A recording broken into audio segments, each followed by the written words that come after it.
500-600 бала бара иде. Быел менә 800 бала беренче класска бара. Менә без бергәләп үзебезнең җитәкчеләребез белән, нефтьчеләребез белән, Рустам Набиулловичның ярдәме белән ел сайын 200-300 портфель бүләк итәбез үзебезнең балаларыбызга. Балаларыбыз яхшы иттереп тырышып укысыннар.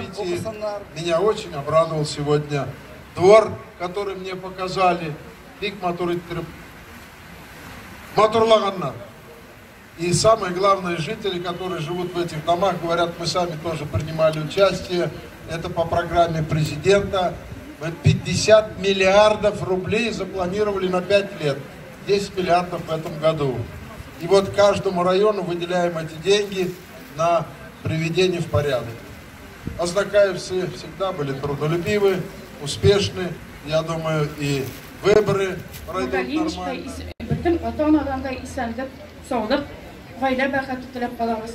Һәр вакытта да шулай ук бер-беребезгә ярдәм күрсәтеп яшәргә язсын.